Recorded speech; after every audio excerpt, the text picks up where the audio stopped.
ఫిబ్రవరి 28న లలితా మాతాజీ గారి ఆధ్వర్యంలో మీ చేతులతో శ్రీచక్రార్చన దత్త కళ్యాణం చేసుకునే అద్భుత అవకాశం సంప్రదించండి. నమస్తే, వెల్కమ్ టు సుమన్ టీవీ. నేను పద్మిని. ప్రస్తుతంతో పాటు ప్రముఖ ఆధ్యాత్మికవేత్త, వాస్తు జ్యోతిష పండితులు, లలిత ఉపాసకులు, వాస్తు జ్యోతిష శిక్షణ నిపుణులు బ్రహ్మశ్రీ నానాజీ పట్నాయక్ గారు మనతో పాటు ఉన్నారు. మాట్లాడదాం. సార్ నమస్తే. సార్ శ్రీమాత్రే నమః.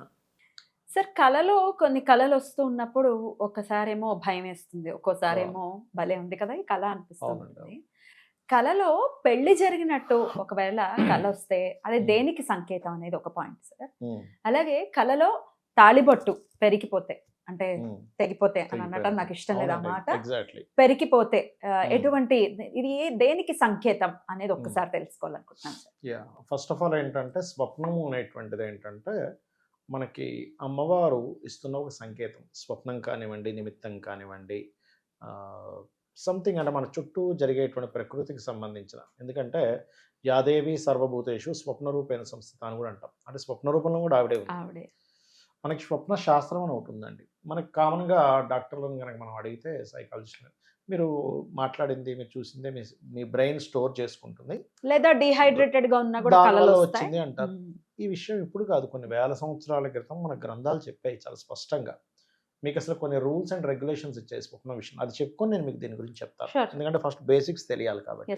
ఫస్ట్ ఆఫ్ ఆల్ ఎవరికైనా సరే స్వప్నము ఎటువంటి సందర్భాల్లో వస్తే మీరు దాన్ని ప్రామాణికంగా తీసుకోవాలి, ఎలాంటి సందర్భాల్లో వస్తే మీరు దాన్ని లైట్గా తీసుకోవాలి. స్పష్టత ఇచ్చింది. మీరు పొద్దున్న దాని గురించి మాట్లాడారు, చూశారు, అనుభవించారు, దాని గురించి ఆలోచిస్తూ ఉన్నారు. అవి మీకు స్వప్నంలోకి వస్తే అది కేవలం మీ ఆలోచన, మీరు చూడడం వల్ల వచ్చినటువంటిది అని తీసుకోవాలని చెప్పి. అంటే ఇంకా కంటిన్యూ అవుతుంది ఆ థాట్ ప్రాసెస్. ఆ థాట్ ప్రాసెస్ కంటిన్యూ అవడం వల్ల ఆ మైండ్ మీకు ఆ పిక్చర్స్ ని చూపిస్తుంది అని చూడమని చెప్పింది శాస్త్రం. బృహస్పతి రచించిన స్వప్న శాస్త్రంలో ఈ విషయాలు ఉన్నాయి. నేను చెప్పేవన్నీ కూడా. అలాగే రెండో విషయం ఏంటంటే మరి అనారోగ్యంతో ఉన్నది కూడా ఇదే తీసుకోవాలని చెప్పి. ఇక ఇవేవి కాకుండా మీకు వచ్చింది స్వప్నము అంటే అప్పుడు యాజ్ ఇట్ ఈస్గా దాని యొక్క ఫలితం అనేది ఒకటి ఉంటుంది. ఈ ఫలిత నిర్ధారణలో కూడా మనకి సమయాన్ని చెప్పారు. ఎలా అంటే మీకు రాత్రి 9-10 గంటలప్పుడు నిద్రపోయారు, 9-10 నుంచి 12 మధ్యలో వచ్చింది నిద్రపోగానే. అది 1 year పడుతుంది ఆ స్వప్నం మీకు నెరవేరడానికి. అది good or bad, long term. ఒకవేళ 12 నుంచి 3 గంటల మధ్యలో 6 నెలలు పట్టచ్చు, 3 నెలలు అయిపోవచ్చు అది. లేదా 3 నుంచి 5 మధ్యలో అదొక 6 నెల రోజుల వ్యవధిలో మీకు అవ్వచ్చు. లేదా 5 నుంచి 6 మధ్యలో ఓ 10-15 రోజులు. తెల్లవారుజామున వచ్చినా ఒక వారం రోజులు, 2-3 రోజులు కూడా అయిపోవచ్చు. అంటే నిద్ర లేస్తాం తెర చూస్తే 6-6:30 అవుతుంటుంది అప్పుడు. కానీ పగడపూట వచ్చేవి, అంటే పగడపూట ఏదో మధ్యాహ్నం పూట నిద్రపోయానండి స్వప్నం వచ్చింది అంటే దాన్ని మీరు పట్టించుకోవాల్సిన అవసరం లేదు. అది మీకు పనికిరాదు. ఇవి రూల్స్. కొంతమంది 9 వరకు కూడా పడుకుంటారు. అది ఇంకా పట్టపగలేదు. ఇంకంతే కదా, ఇప్పుడు 9కి లేస్తారు, నిద్ర 12 గంటల దాకా పడుకునే వాళ్ళు కూడా ఉన్నారు. 8కి వచ్చింది కళ అంటే సంబంధం లేదు. మీకు 6-6:30 తెల్లవారుజామున వచ్చింది, మీకు 1 week లో దాని ఫలితం ఉంటుంది.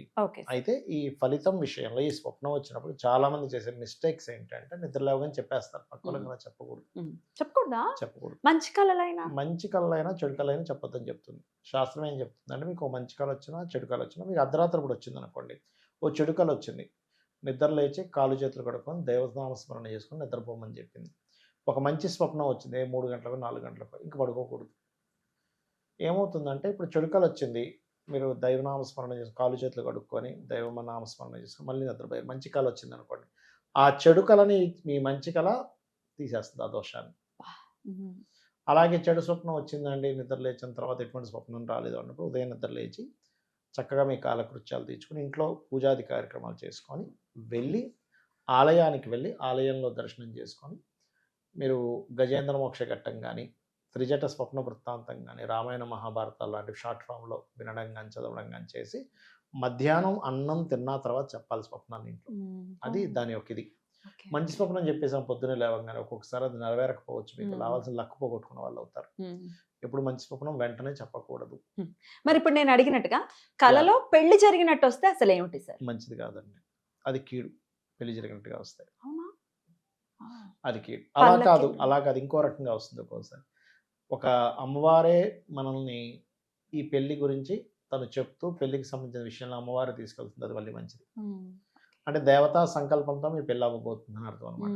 అలాంటి వృత్తాంతాలు చాలా ఉన్నాయి. చాలామంది జీవితాల్లో అమ్మవారు నాకు వివాహం దగ్గర నుంచి చేస్తున్నట్టుగా వచ్చింది అంటారు. That is very very good. ఇంకా అందులో డౌట్ ఏం లేదు. ఇంక దాని గురించి మీరు టెన్షన్ పడాల్సిన అవసరం ఏం లేదు ఓకే సార్. అలాంటప్పుడు. ఇక ఇప్పుడు సార్ తాళి గురించి, పెళ్ళి అయిపోయింది ఇట్లా పెరిగిపోయినట్టు వస్తే ఏంటి సార్ దాని అర్థం? అది కూడా అంత శుభసూచకం కాదండి. అంటే అక్కడ అర్థం ఏమిటంటే వాళ్ళ జీవిత భాగస్వామికి సంథింగ్ గండము నడవబోతుందని అర్థం. అలాంటప్పుడు ఏదైనా క్షేత్ర దర్శనం చేసుకోవడం కానీ, ఇంట్లో ఏదైనా ఒక మంచి కార్యం చేసుకోవడం కానీ, ఎందుకంటే ఇంట్లో ఒక్కోసారి మనకి గబ్బిలం వచ్చి వెళ్తుంది, అది కూడా సంథింగ్ నెగిటివ్ సైడ్. ఇలాంటి స్వప్నాలు రావడము మనకి అలా జరిగినప్పుడు ఏమవుతుందంటే 2 సింటమ్స్ నేను చూశాను నా లైఫ్లో.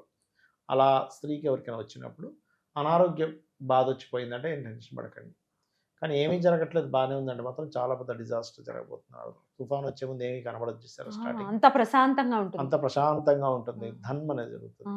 కాబట్టి అది ఇక్కడ ఏంటంటే ఎప్పుడు కూడా స్వప్నాన్ని మనకి కొన్ని పారామీటర్స్ చెప్పారు శాస్త్రంలో.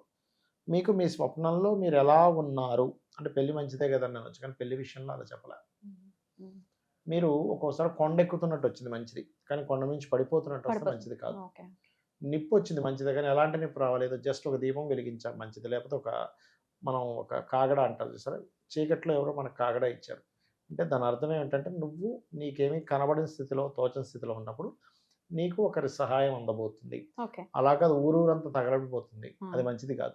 ఇప్పుడు కొండ మీద నుంచి పడిపోతుంటాయి అని అన్నారు కదా సార్, పడిపోతున్నప్పుడు ఎవరో ఒకళ్ళు మనల్ని పట్టుకొని హెల్ప్ చేస్తున్నారు అన్నప్పుడు ఎగ్జాక్ట్లీ. ఎందుకంటే అలా జరిగినప్పుడు మీరు ఎక్కడో డౌన్ ఫాల్ అవుతుంటే మీరు మిమ్మల్ని మళ్ళీ ఎవరో ఒకరు మిమ్మల్ని సపోర్ట్ చేస్తారు అని మనం అర్థం చేసుకోవాలి.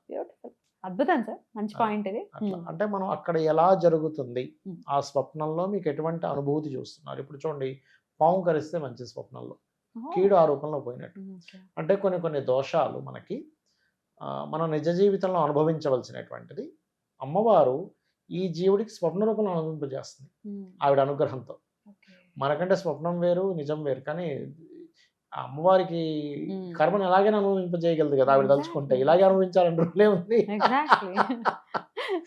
ఇదే భూమి నుంచి రకరకాల పంటలు వస్తున్నాయి, మట్టి ఒకటే, మరి ఎందుకు అలా వస్తున్నాయి? అలాగే జీవుడు ఒక్కడే, అతను స్వప్న రూపంలోనే ఆవిడ ఆ అనుభవం చేయగలదు, నిజ రూపంలోనే అనుభవం చేయగలదు.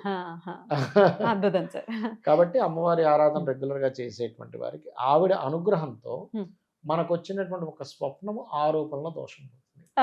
కాకపోతే ఎప్పుడే నేను చాలాసార్లు గమనించాను, చెడు స్వప్నాలు వచ్చినప్పుడు మాత్రం గజేంద్ర మోక్షం ఘట్టం చేసుకుంటే వాళ్ళకి 100% అది జరగట్లేదండి, పోతుంది వెంటనే ఇమ్మీడియట్ గా. వినొచ్చా సార్? ఇప్పుడు విన్నా సరిపోతుంది. మనకి ప్రవచనకర్తల వారివి, సామవేదం గారిది, వీళ్ళందరూ ఉన్నాయి వీళ్ళవి. వాళ్ళు చక్కగా గజేంద్ర మోక్షం అని పెట్టుకుంటే 1-2 గంటల్లో అయిపోతుంది.